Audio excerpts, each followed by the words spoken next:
My dad's will said, split everything equally. But my stepmother's lawyer claimed it meant she got the house, so I showed up with the original from his safe deposit box. Dad died 8 months ago. Heart attack at 52. He'd married Veronica just 3 years before, after Mom passed from cancer. I tried to be happy for him. He deserved companionship, but something about Veronica never sat right with me. At the funeral, she wore Versace, full makeup, diamond earrings I'd never seen before. She cried loudly during the service. Then I caught her checking her phone during the eulogy. When my brother tried to hug her, she literally stepped aside and said, "Not now. I'm grieving." 2 weeks later, she called a family meeting at Dad's house. Our house. The one my parents bought in 1998 when I was 6. Where Mom planted roses every spring. Where my brother took his prom photos. Where Dad taught us to ride bikes in the driveway. Veronica sat at the head of the dining table. Her lawyer, some slick guy named Patterson, pulled out a folder. "Your father's will is very clear," he said. "Everything is to be split equally." I nodded. That sounded like Dad. Fair to the end. However, Patterson continued, the house was purchased during his marriage to Veronica. It's considered marital property. The everything refers to financial assets only. My stomach dropped. That's not what he meant.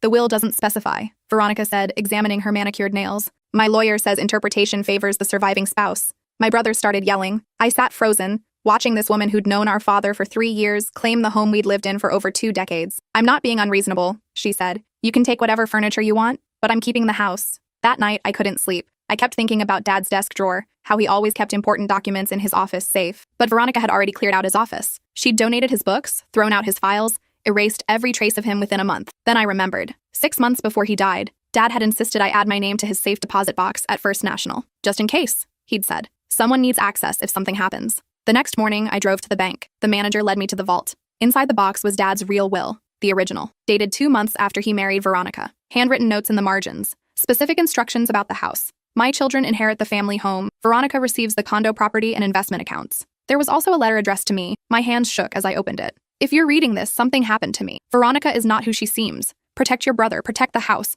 I'm sorry I didn't listen to you sooner. All the proof you need is in this box. Beneath the letter was a USB drive and a business card for an attorney named Rodriguez. I called him immediately. He'd been expecting to hear from me. Your father came to see me 3 weeks before he died, Rodriguez said. He wanted to change his will again, but Veronica had already begun the process of, he paused. We need to meet, today. I walked into Veronica's follow-up meeting with Rodriguez and the USB drive. My brother sat beside me. Veronica's smile faded when she saw the real will. Then we showed her what was on the drive. Medical records showing Dad's prescribed medication had been switched. Bank statements proving Veronica had been siphoning money for months. Email exchanges between her and Patterson discussing Dad's declining health 2 weeks before his heart attack. You've got nothing, Veronica hissed. This proves nothing, Rodriguez smiled. Actually, the police are very interested in these emails, especially the ones discussing life insurance policies. That's when Veronica's face changed. For the first time, I saw real fear. And that's when 3 officers walked through the door. Detective Hammond led the group. He was tall, maybe early 50s, with gray at his temples and the kind of tired eyes that had seen too much. Behind him came 2 uniforms, hands resting casually on their belts. Veronica Castellanos?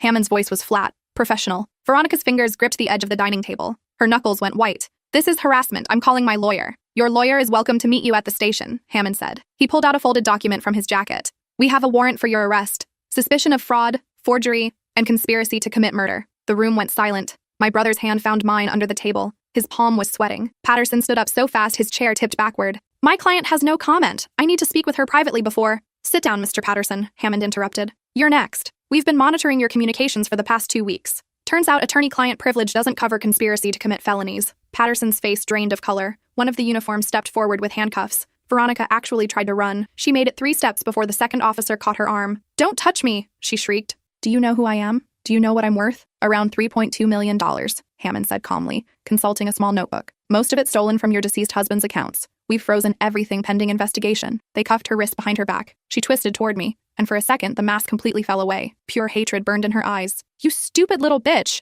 she spat. Your father was a fool. He never loved you. He only kept you around because we were his children, I said quietly. Something you'll never understand. Hammond led her toward the door. She fought the whole way, screaming threats and obscenities. The neighbors were probably having a field day. Patterson followed in his own set of handcuffs. Silent now, his expensive shoes shuffling against the hardwood floor Dad had refinished when I was 10. When the door finally closed, the house went quiet. Just me, my brother, and Rodriguez in the dining room where we'd eaten 1,000 family dinners. My brother broke first. He put his head in his hands and sobbed, big, shaking breaths that came from somewhere deep. I wrapped my arms around him and held on while he fell apart. Rodriguez gave us a moment. Then he cleared his throat gently. I know this is overwhelming, but we need to talk about next steps. I wiped my eyes, nodded. What happens now? The police will process the evidence. Given what's on that USB drive, this will likely go to trial. He pulled out his own folder, much thicker than Patterson's had been. Your father was thorough. He documented everything once he realized what Veronica was doing. How long did he know? My brother's voice was hoarse. Rodriguez hesitated. About 4 months before his death, he noticed discrepancies in his bank statements. Money moving without his authorization. His pills looked different. He started investigating, but he didn't want to alarm you until he had proof. 4 months. Dad had known he was in danger for 4 months and hadn't said anything. He was trying to protect you, Rodriguez said, reading my expression. If Veronica suspected he told you, she might have. He stopped. Your father was smart. He knew he needed ironclad evidence. He hired a private investigator. That's what most of the USB drive contains. What's on there exactly? I asked. Rodriguez opened his laptop. Photos of Veronica meeting with Patterson 6 months before your father's death. Financial records showing she'd been planning this since before they married. Background checks revealing she'd done this twice before. My stomach dropped. What? Veronica isn't her real name. She's been Vivian Rothschild, Victoria Lang, and Violet Montgomery. Each time she married a widower with assets. Each time the husband died within 3 years. Heart problems mostly. Never enough evidence to prosecute, but he pulled up a photo. Her second husband's children suspected foul play. They couldn't prove anything. Oh my God, my brother whispered. Dad married a serial killer. We don't use that term lightly, Rodriguez said. But yes, the detective your father hired uncovered a pattern. Veronica targets men who've recently lost their wives, men with children from previous marriages, men with substantial assets. I thought about Dad at the grief support group. That's where he'd met her. She'd been crying about her own loss, some sob story about her husband dying of cancer. Dad had been vulnerable, lonely, an easy target. How did she do it? I asked. How did she kill him? Rodriguez pulled up another file. Your father's cardiologist prescribed him medication for high blood pressure. Low dose, very manageable. But the pills in your father's medicine cabinet weren't what the pharmacy filled. Someone had been switching them with a different medication, one that when combined with certain foods or drinks can cause cardiac arrest. The night he died, my brother said slowly, she'd made him dinner. She said she was trying a new recipe. Rodriguez nodded. The police will exhume his body. Toxicology reports from the autopsy should confirm what we suspect. If we're right, and I believe we are, Veronica will be charged with first-degree murder. The words hung in the air. Murder. Our stepmother had murdered our father. I stood up abruptly, walked to the window. Outside, the roses Mom had planted were blooming, pink and white and deep red. Dad had kept them going after she died, watered them every morning, pruned them every spring. Veronica had tried to rip them out last month. My brother had stopped her. There's more, Rodriguez said quietly. Your father wanted you to know everything. I turned around. More? He pulled out another document. Veronica was pregnant when she married your father. My brother made a choking sound. She miscarried 2 weeks after the wedding, but your father never knew she was pregnant in the first place. She told him it was complications from fibroids. He paid for her surgery, $15,000 out of pocket, because she claimed her insurance wouldn't cover it. Let me guess, I said. There was no surgery. The hospital has no record of her ever being a patient. Rodriguez closed the laptop. Your father discovered this 3 months ago. That's when he knew for certain what she was. 3 months. He'd lived with that knowledge, slept in the same bed as her, eaten meals she prepared, all while gathering evidence. Why didn't he just leave? My brother asked. Why didn't he divorce her and be done with it? He tried, Rodriguez said. He filed papers 8 weeks before his death, but Veronica found them. That's when things escalated. The private investigator noticed Veronica following your father, photographing him, meeting with Patterson more frequently. Your father knew he was running out of time. The safe deposit box, I said. He was preparing for the worst. Rodriguez nodded. He came to see me 3 weeks before he died.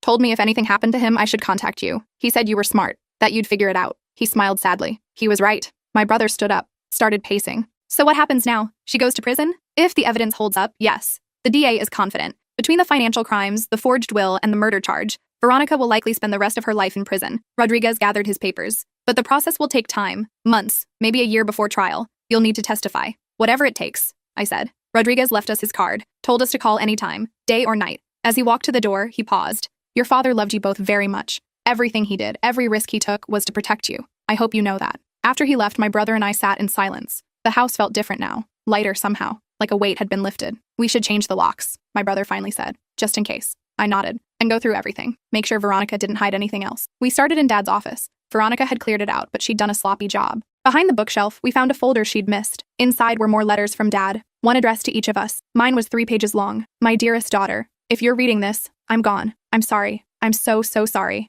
I should have listened to you from the beginning. You never liked Veronica. I saw it in your eyes every time you looked at her. But I was lonely after your mother died, and Veronica made me feel alive again. It took me too long to see the truth. By the time I realized what she was, I was already trapped. But I want you to know something important. I never stopped thinking about you and your brother. Everything I did, every decision I made, was to protect you both. The house is yours. It always was. Your mother and I bought it together, and it holds every memory of our family. Don't let Veronica take that from you. Fight for it. Fight for your brother. You're stronger than you know. I've made provisions. Rodriguez has all the details. Trust him. He's a good man. I love you. I'm proud of the woman you've become. Take care of your brother, take care of each other, and take care of those roses. Dad. I read it 3 times. Then I folded it carefully and put it in my pocket. My brother's letter was shorter, but similar. Instructions to trust me, to fight, to remember what family meant. We found other things too. Photos Veronica had hidden of her meeting with Patterson 6 months before she married Dad, of her with another man, kissing in a parking lot 3 weeks after the wedding, of her going through Dad's home office, photographing documents. Dad had been building a case,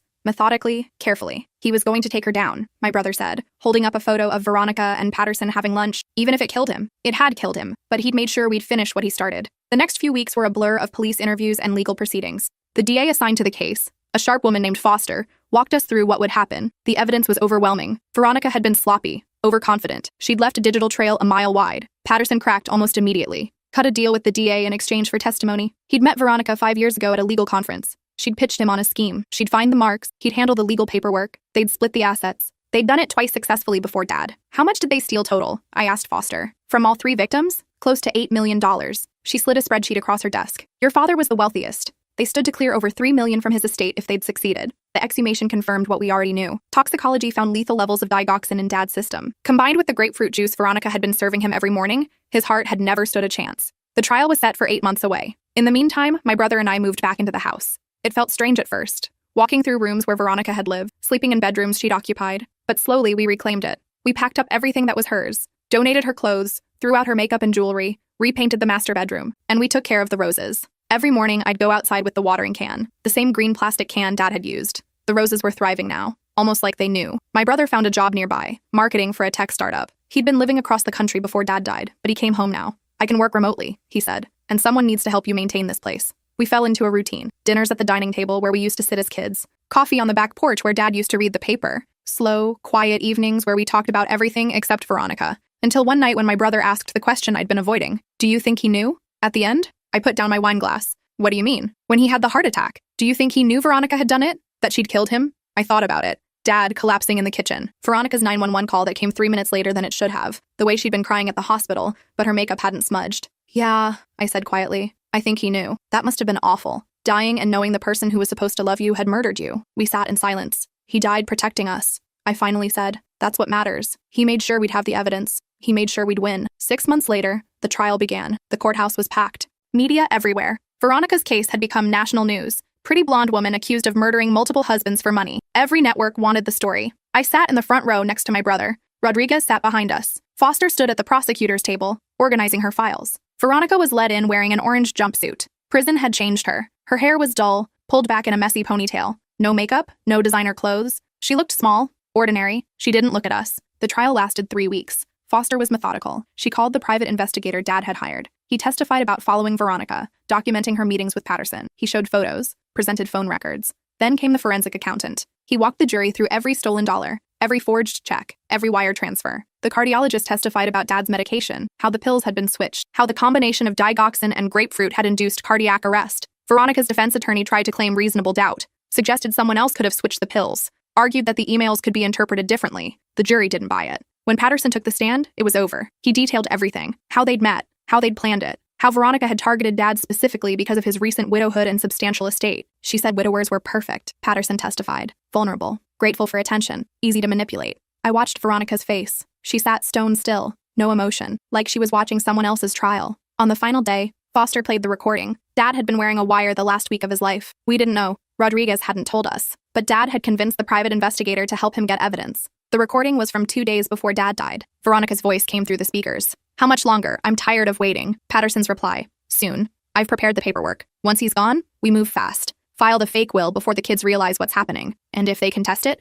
they won't have time. We'll have everything liquidated and transferred within 48 hours. By the time they get a lawyer, the money will be gone. Veronica laughed. Just like the others. Exactly like the others. There was a pause. Then Veronica said something that made my blood run cold. I'm increasing his dose tonight. Double what I've been giving him. His heart can't take much more. You're sure it will work? It's worked twice before. The courtroom erupted. The judge banged his gavel. Veronica's attorney jumped up, shouting objections. But it was too late. The jury had heard everything. They deliberated for 4 hours. Guilty on all counts. First-degree murder, fraud, conspiracy, forgery. The judge scheduled sentencing for 2 weeks later. Veronica was led out of the courtroom. As she passed our row, she finally looked at us. Her eyes were empty, dead inside. Your father was weak, she said, just like the others. My brother lunged forward. I caught his arm. She's not worth it. Security pulled Veronica away. We never saw her again. At sentencing, Foster pushed for life, without parole. The defense attorney argued for leniency, claimed Veronica had suffered abuse as a child, that she'd been manipulated by Patterson. The judge wasn't interested. Mrs. Castellanos, he said, you deliberately targeted vulnerable men. You inserted yourself into their lives. You gained their trust. And then you murdered them. You are a predator. A calculating, cold-blooded predator. This court will not show you the mercy you denied your victims. Life without parole, plus 90 years for the financial crimes. Veronica showed no reaction. She was led away without a word. Patterson got 25 years. He'd cooperated, but he'd still been complicit in 3 murders. After the sentencing, Foster took us to dinner. Your father would be proud, she said. You got justice for him. We got justice for all of them, my brother said. The other men she killed. Foster nodded. Their families have been informed. They're grateful. One of them wants to meet with you, if you're open to it. The next week, we met Harold Chen in a coffee shop downtown. He was in his 70s, slightly stooped, with kind eyes behind wire-rimmed glasses. Thank you, he said immediately. Thank you for what you did. My father died 6 years ago. We always suspected Violet. That's what she called herself then. But we couldn't prove anything. I'm sorry, I said. I'm sorry we couldn't stop her sooner. You stopped her eventually. That's what matters. He pulled out a photo. This was my father, Raymond Chen. He was a good man, like your father. We talked for 2 hours, shared stories about our fathers, about how Veronica had inserted herself into their lives, about the warning signs we'd missed. She was good, Harold said. Professional. She knew exactly how to play the grieving widow, how to seem supportive and loving, until she got what she wanted, my brother added. Exactly. Before we left, Harold hugged us both. Your father saved future victims. Remember that. If he hadn't gathered that evidence, she'd still be out there, still hunting. Over the next year, we slowly rebuilt our lives. My brother got promoted at work, started dating someone he'd met at a coffee shop, brought her to family dinners. I took a leave of absence from my job, used the time to process everything, to grieve properly. Because beneath all the anger and the justice and the satisfaction of seeing Veronica convicted, there was still grief. Dad was gone, really gone, and no trial could bring him back. On the first anniversary of his death, my brother and I held a small memorial service. Just us, Rodriguez, and a few of Dad's close friends. We planted a new rosebush in the garden, a deep red variety called Remembrance. Rodriguez gave a short speech. Your father was a brave man. He faced evil and didn't back down. He protected his children even when it cost him everything. That's the definition of a hero. That night, my brother and I sat on the back porch. The roses were blooming in the moonlight.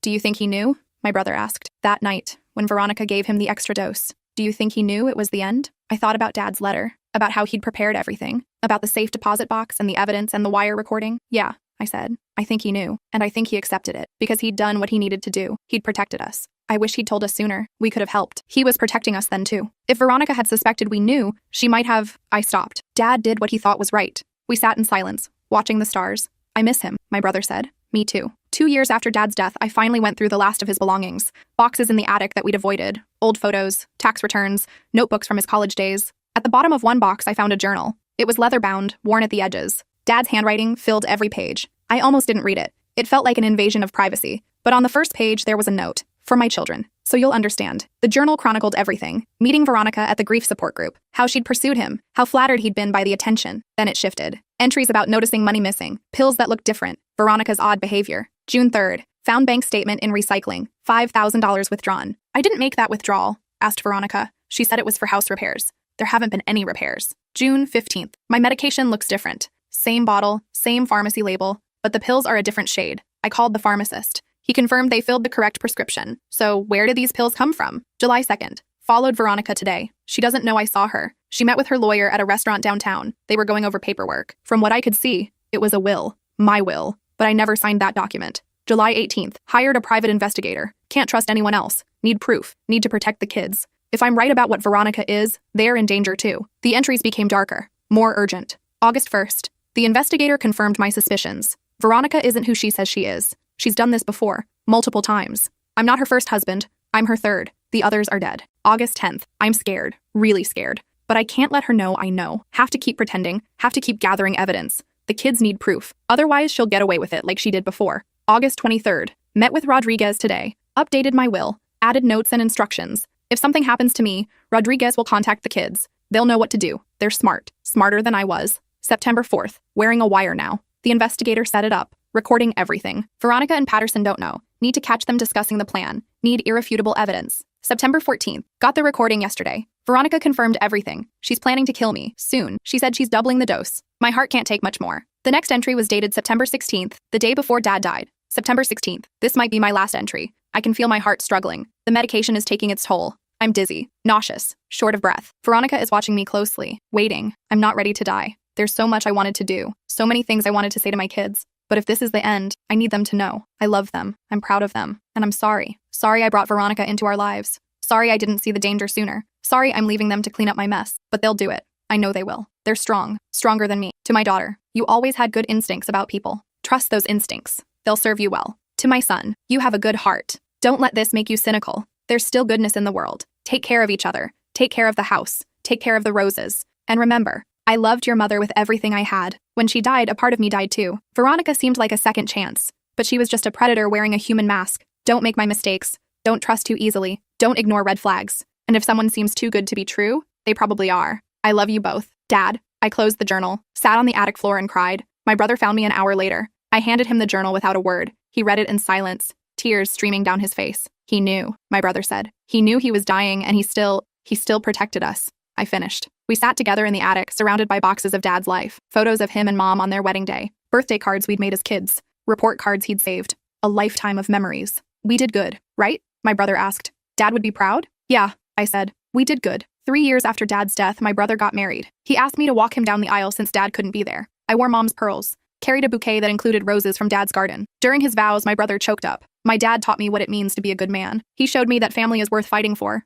worth dying for. I promised to honor his memory by being the kind of husband and father he was. There wasn't a dry eye in the venue. At the reception, we toasted Dad, shared stories, laughed at memories. My brother's new wife pulled me aside. Thank you for raising him right. He told me everything you did after your dad died, how you fought for justice, how you protected your family. You're amazing. I hugged her. Welcome to the family. I know I can't replace what you lost, she said, but I promise to love your brother the way your dad loved your mom. For real. Forever. That night, driving home from the wedding, I thought about Veronica. She was rotting in a maximum security prison somewhere. No appeals had worked. She'd be there until she died. And I was here, living, loving, honoring Dad's memory. Justice had been served. 4 years after Dad's death, I met someone. His name was Dimitri. He was an architect, thoughtful and kind. We met at a bookstore, both reaching for the same title. He made me laugh, made me feel safe. On our 4th date, I told him everything. About Dad, about Veronica, about the trial and the evidence and the journal. I expected him to run. Most people did when they heard the story. But Dimitri just took my hand. Your father sounds like an incredible man, and you sound like your father's daughter. We got married 2 years later, in the backyard of Dad's house.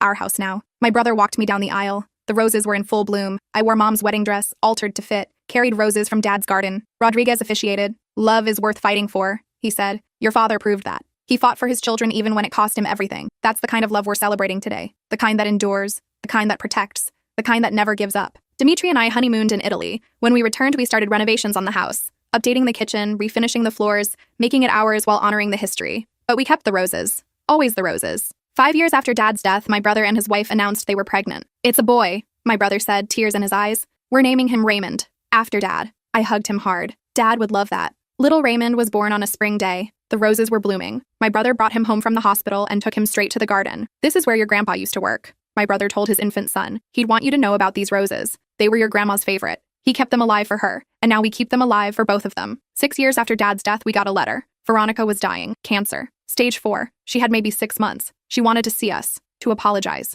My brother wanted to ignore it. She doesn't deserve forgiveness. I agreed. But something made me write back anyway. We visited her once, at the prison hospital. She looked ancient, shriveled, nothing like the glamorous woman who'd worn Versace to Dad's funeral. I'm sorry, she rasped. I'm so sorry for what I did. To your father, to all of them. My brother stayed silent, stared at the wall. I looked at Veronica's hollow eyes, saw no real remorse there, just fear. Fear of dying. Fear of what came after. You're not sorry you did it, I said quietly. You're sorry you got caught. Veronica's face twisted. He was nothing. Just another mark. They were all nothing. My brother stood up. We're done here. We walked out. Never looked back. Veronica died 3 months later. Alone. No one claimed her body. The state buried her in an unmarked grave. 7 years after Dad's death, I got pregnant. Dimitri and I had been trying for a while. When the test came back positive, I cried. Happy tears. Grateful tears. It's a girl, the ultrasound tech said at 20 weeks. That night, Dimitri and I sat in the garden. What should we name her? He asked. I looked at the roses. Thought about Mom, about Dad, about everything they'd sacrificed, everything they'd built. Rose, I said. We'll name her Rose. Perfect. Dimitri smiled. After your mother's roses. After my mother, I corrected. The roses were hers first. She planted them, and Dad kept them alive for her. Now we keep them alive for both of them. Baby Rose was born on a summer evening. She had my eyes, Dimitri's smile, and a fighting spirit that reminded me of Dad. When we brought her home, my brother was waiting with little Raymond. He'd brought a tiny rose bush to plant in her honor. Family tradition, he said. Every new baby gets a rose. We planted it together in the garden, next to Remembrance, next to all the others. 8 years after Dad's death, I finally felt at peace. The house was full of life. Rose learning to walk, Raymond starting kindergarten, family dinners every Sunday, holidays celebrated with laughter and love. The pain of losing Dad never fully disappeared, but it transformed, became something bearable, a bittersweet ache instead of a sharp wound. Sometimes I'd find myself in his old office, now converted to a playroom, Rose's toys where Dad's desk used to be, Raymond's artwork covering the walls, And I'd remember. Dad teaching me to ride a bike in the driveway. His patience when I fell. His pride when I finally got it. Dad helping with homework at the dining table. Making terrible jokes to help me relax before tests. Dad walking me to the bus stop on my first day of high school. His hand on my shoulder. "You've got this," he'd said. All the small moments that made up a life. A father's love for his daughter. Veronica had tried to erase all of that. Tried to steal our home, our history, our father's legacy. But she'd failed. Dad had made sure of it. 9 years after Dad's death, my brother and I established the Raymond Castellanos Foundation, a nonprofit dedicated to helping families navigate complex probate cases, especially cases involving suspected elder abuse or financial exploitation. Dad would want us to help others, my brother said at the opening ceremony. He didn't want anyone else to go through what we went through. We funded free legal services, hired investigators, helped families uncover fraud. In our first year, we assisted 43 families, recovered over $2 million in stolen assets, brought charges against 11 predators like Veronica. Rodriguez served on our board. Foster joined as well. Both of them donated their time and expertise. "This is your father's legacy," Rodriguez said. "Justice, protection, family." 10 years after Dad's death, we held a ceremony at the house. All our family and friends gathered. The garden was in full bloom. Roses everywhere. Every color. Every variety. My brother stood at the podium we'd set up on the patio. 10 years ago, we lost our father. He was murdered by someone he trusted. Someone he loved. It nearly destroyed us. But Dad made sure we'd survive. He left us evidence, guidance, and most importantly, love. He gestured to the garden. "These roses represent our family, our history, our resilience. Each one planted with intention, each one cared for with dedication, just like Dad cared for us." I stepped forward. "Dad taught us to fight for what's right, to protect the people we love, to never give up, even when the odds seem impossible. That lesson saved us, and now we're passing it on." We unveiled a bronze plaque at the garden's entrance, in memory of Raymond Castellanos' beloved father who fought for justice, even when it cost him everything. The roses remember. Rose and Raymond helped us plant another rose bush, a new variety we'd cultivated specifically for this. Deep red petals with gold edges. We called it Justice Rose. "Will great-grandpa be able to see it?" Rose asked. She was 4 now, old enough to ask questions, too young to understand the full story. "Yes," I said. "He can see it, and he's proud." "How do you know?" I looked at my daughter, thought about everything Dad had done, every sacrifice, every calculated risk, because love doesn't die. It just changes form. Great-grandpa's love is in these roses, in this house, in all of us. Rose seemed satisfied with that answer. She grabbed her watering can and started helping with the new plant. That night, after everyone left, Dimitri and I stood in the garden. The stars were out. The roses glowed in the moonlight.